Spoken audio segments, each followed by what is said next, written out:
What's up? This is Lee. And this is Joe. From Born of Osiris, and you are watching BareBonesMusic.com.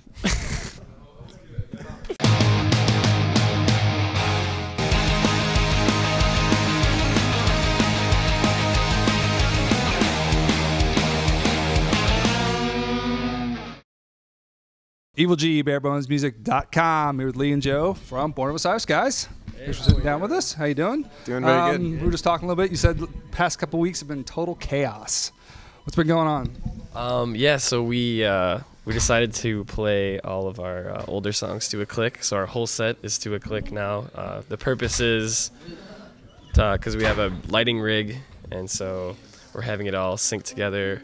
But it's just been crazy to set that all up and get everything ready. And we moved into a new house like the week before we left for tour. So we're like moving, trying to practice, trying to get all this MIDI and click track stuff figured out. But still doing the collected household? Household, everybody living together? And yep. Just signed a new lease all together in a new house, and we're gonna get home from this tour and write a new album, and it should be out summertime, early fall.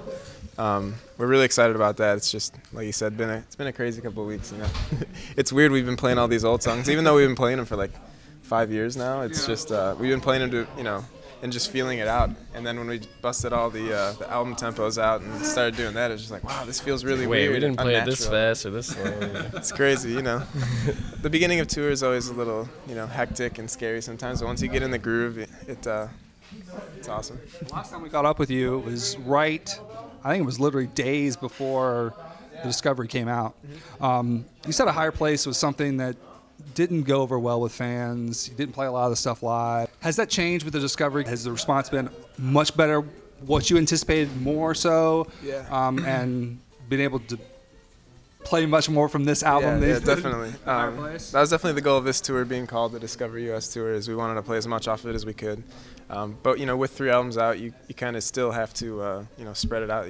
People each have their favorite albums, their favorite songs off of each album, and you want to cater to everybody and make sure that everyone gets to hear the songs that that they like, and everyone has different ones. And with the Higher Place, it wasn't totally like all negative. Right. It was like a mixed response sometimes. But the cool thing is, with this album, we felt like we really came together and figured out how we create music together the best. The house being a big part of it, living with each other. It's hard when you live with your parents and you're in high school, and it's just weird. So now that you can go just next door, I can go to his room 5 feet away from me and be like, yo, here's an idea. What do you want to do this? Yeah. Like, we get to collab a little more, and it's better. Makes it easy.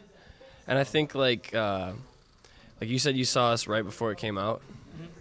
Yeah, I think like that, like right when it came out, like that whole next week or whatever, like ever since then, like we had been playing the Discovery songs before the album came out, and kids like were stoked, but they haven't heard it on record, so they weren't like exactly sure. But then as soon as the CD came out and kids listened to it, you could just feel it in the live show. Like they would know the songs better, and the responses were really good. Opposed to like when Higher Place came out, like maybe the responses weren't crazy, and like because like you said, we didn't play a lot of stuff from that because it's just like we weren't too stoked on it, I guess. Well, we were at the time, but I guess it's just kind of like once we started writing those songs, it was like, okay. This is what we're supposed to be doing. It's cool. Like, we're proud of that record, the Discovery, so we're glad that people feel the same way now. We feel like we're on the same page with our fan base. And how long into your touring cycle do you get in that groove where all the kinks are worked out, and being that you're playing with a click track and you got a lighting rig coming up, I mean, I'm sure it's going to take a little more time, but is there a standard time you feel like kind of into the tour a little bit? How long does that normally take? Like the second to last day, you find usually the last day is the best. Right when we get home from tour, we start feeling comfortable. No, I don't know. It's different with every tour. Yeah, so. I'd say about a week. A week in, you're good to go. You're not worried. I don't know. But at the moment, I may be shitting my pants about going on stage tonight. But we'll see what happens. We'll see.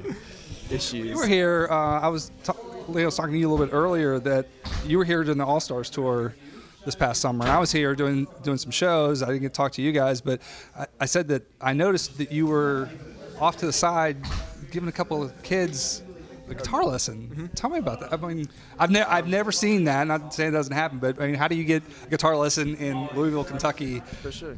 We set up an email, and it's boolessons@yahoo, And we kind of just posted on our Facebook and, you know, just the social networking sites that we're giving lessons. You know, we're playing metal music. It's not like the most popular genre in the world. And not that it's about money, but you do need to make money, and we don't make a lot of it. So, you know, that's a part of it, is just an extra form of income so we can keep doing this.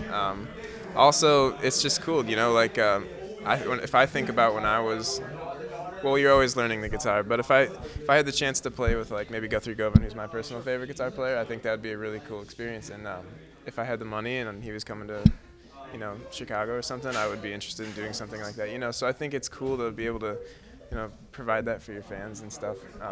Not a lot of bands are doing it, but any way that we feel we can reach out and just like bond with our fans and stuff, you know, we try to do it. It's cool, you know. Obviously, you've heard it a million times, but if it wasn't for them, we wouldn't be doing it. So, you know, however we can, you know, repay them for that, and also, you know, keep doing this, what we're doing. You know, we're living in a van eating shitty food, and so, you know, there's many reasons, but it's fun. I have a lot of fun. It's cool, and even, you know, kids that feel that they have a lot to learn from you, you can learn anything from anyone, you know. It's like everyone has their own style, everyone has something that they're good at, and so it's just cool. It's fun jamming with guitar players, and I enjoy it, and we'll keep doing it. I'm not offering them on this tour because of what we're talking about.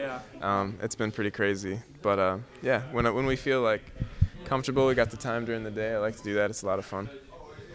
So now that the Discovery, say it's been out for what, 9 months now, somewhere around there, do you feel like you've accomplished what you set out to do with the Discovery? And is there a song on the record that kids really get the biggest reaction from the Discovery? Just that particular album. I don't know, it's hard to say. I feel like we've posted a few things like, hey, what song do you want to hear live and stuff.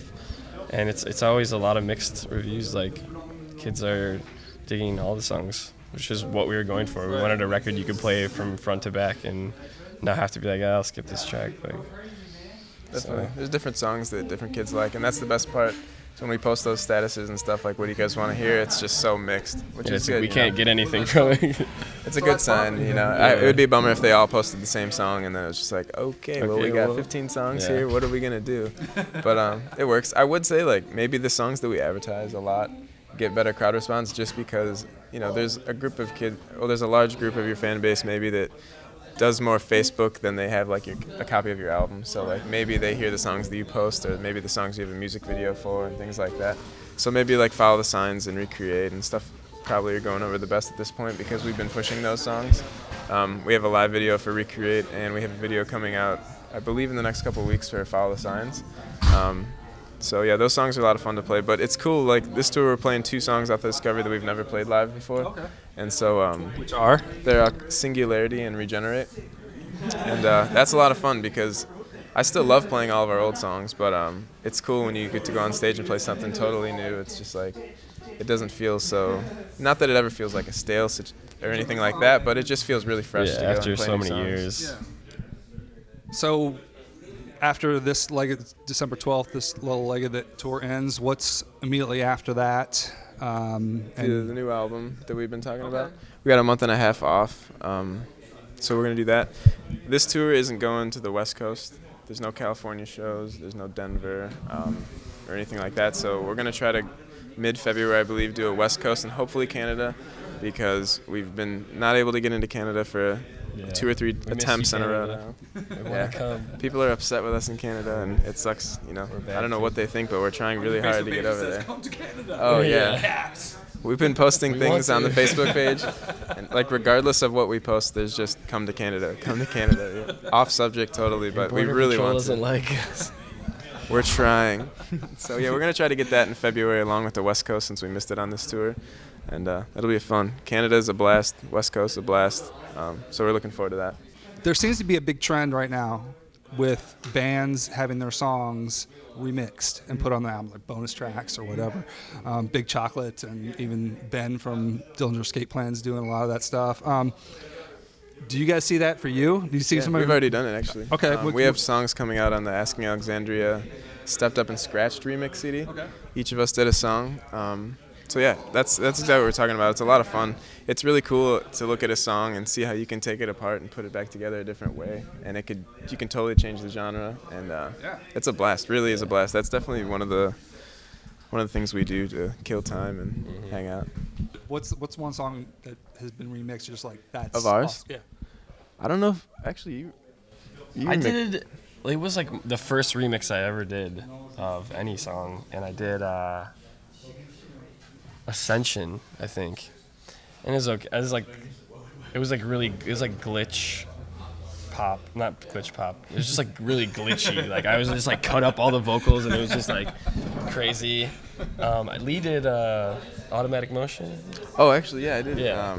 Recreate. Well, it wasn't like I was trying to make a recreate remix or anything, but I just took. There's like this lead I play on the guitar in that song Recreate, and it sounds really like synthy, but it's guitar. It's got like it's kind of chopped up, and so I put that into like a electronic song. That was fun. And our friend Brandon Maines, his thing's called Scarewolf, and he did what was it called? Singularity. He did a Singularity remix. For a while there, I was trying to get all the songs remixed. I had a few other people that I was talking to, but then I don't know, just kind of fell through. It's hard. All right. Well, Joe, Lee, thanks for sitting down with us. Pleasure. Discovery's still out. We're on tour through December 12th. New album coming soon, which is be cool. That's a pretty quick turnaround time for you guys. I mean, usually touring cycles last year and a half, 2 years. But I mean, we have a cool summer tour coming that we aren't allowed to talk about at the moment.